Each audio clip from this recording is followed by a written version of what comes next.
Happy morning, students. So today we're going to start a new chapter, Strategies for Enhancement in Food Production. So this is the chapter which includes in the unit Biology in Human Welfare.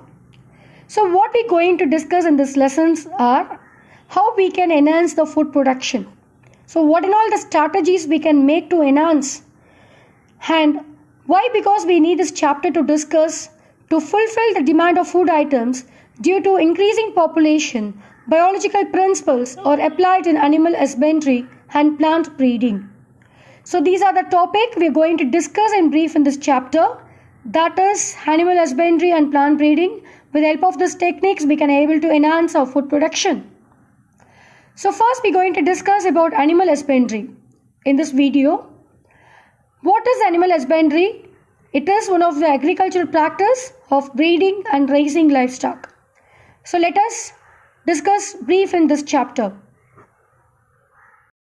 Students, so this will be the next topic in our strategies for enhancement in food production chapter, that is animal breeding. An important part of animal husbandry is the breeding of animal. Breeding is the crossing of two animals to improve the desirable quality by choosing two animals having better trait. A group of animals related by descent and similar in most character such as general appearance, features, size, etc. So here what is descent? That is ancestor. Okay. What is the aim of animal breeding? To increasing the quantity of yield and improving the quality of produce. So types of breeding includes breeding are of two types. One is inbreeding and other one is outbreeding. So the term itself you can identify. Inbreeding is in between the same breed and outbreeding is between different breeds. Out. So we will think out of the box, right? So out of the species, out of the breed we can think. Here the outbreeding are of three types: outcrossing, crossbreeding, interspecific hybridization. So this is very interesting chapter to carry over in this lesson. Inbreeding.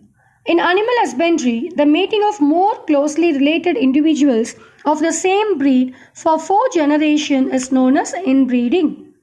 So the breeding should be carried over by the 4 generations. Okay. So superior females and superior males of closely related individuals are identified and mated.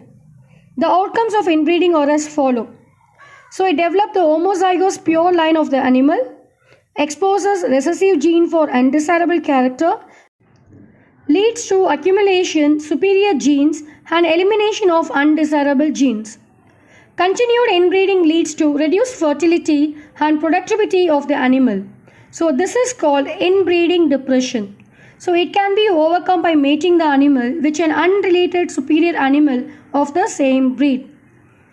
The only tips to follow in inbreeding is the particular species should be followed with 4 generations. Okay, so then you can choose the breed for inbreeding. So here you can see inbreeding. Okay, so the female and male dog were noted and they were identified, and with there we can able to mate. So here you can see all the dogs were looks like. So this is called inbreeding. So the breeding with the same species. Crossbreeding. It is the mating between a superior male of one breed with a superior female of another breed. Superior qualities of both the breed combine, and this is known as hybrid vigor. The progeny so formed is called hybrid. A hybrid may be used as it is or may be further subjected to inbreeding. So here you can see the example. Here I mention pig. Okay, that is pork.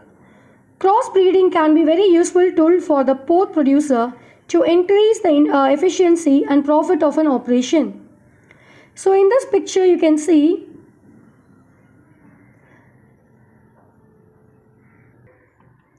two breed rotational cross uses boars. Okay, boars are pig of 2 different breeds in alternate generations, relating crossbreed females for maternal stock. This system is fairly simple to follow once the producer chooses two breeds. So breeds used in a rotation should be generally productive, and two breed rotational cross system, since over time each breed contribute usually to both the production trait of the market, since the higher percentage and yield the total advantage obtained from crossbreeding is realized.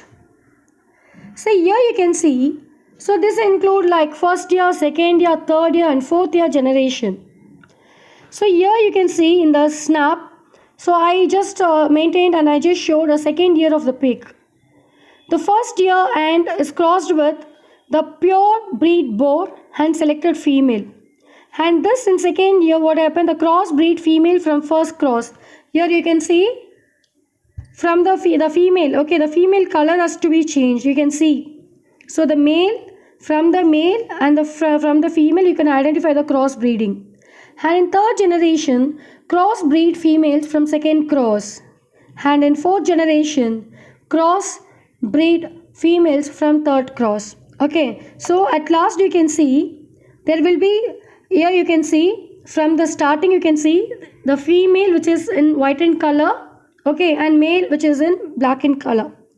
So after the second generation what happened, the female which have the some of the morphological characters, okay, so some of the genotypic and phenotypic ratios, that is the morphological characters and anatomical characters are changed. And at last generation you can see both the female and male are crossbreeded, okay, so both it looks like a same. So the complete first generation you see the male which is in completely black color, and in last generation you can see even the male also which is been shared with the female progenic characters. Okay ma. Next is interspecific hybridization. Interspecific hybridization is male and female of different organisms but related species or mated. This is very interesting one. Progeny has desirable features of both the species. Example, mule. Actually, what is this mule? So this is a new organism name, okay, where we found out in the process interspecific hybridization. The hybridization process which is carried out by the donkey and horse. So you are taking the donkey and horse and you can mate with each other. What happened? That will produce a new species called mule. It is swifter and stronger than donkey and more disease resistant than horse.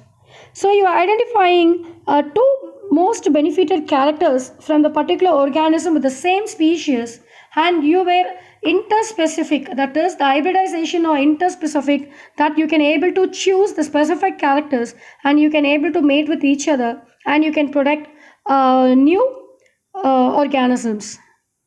So here you can see the example, male donkey and a female horse are mated.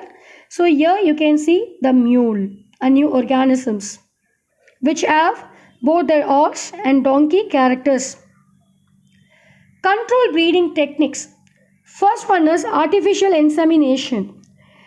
So the semen is collected from the male and injected into the female reproductive system of the female, and semen can be frozen for later use or used immediately. So this artificial insemination are widely used in cattle rearing process. So the good semen is chosen from the particular breed and that can be injected into the female cow. So the process is carried over is called artificial insemination. Multiple ovulation embryo transfer, that is MOT, M-O-E-T. What is this term called? So we were stimulating a multiple of ovules, that is with the help of the hormone you are inducing the growth of ovum. So the technology, it includes the cow is administered with follicular stimulating hormone like which induces follicular maturity and superovulation.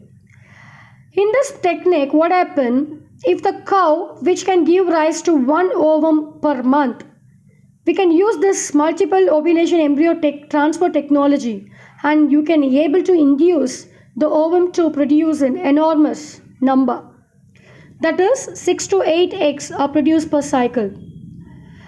So the cow includes estrous cycles, yes, The cow either naturally mated with a superior bull or artificially inseminated. A fertilized egg is recovered at 8 to 32 cell stages non-surgically and transformed to a surrogate mother. So what is surrogate mother?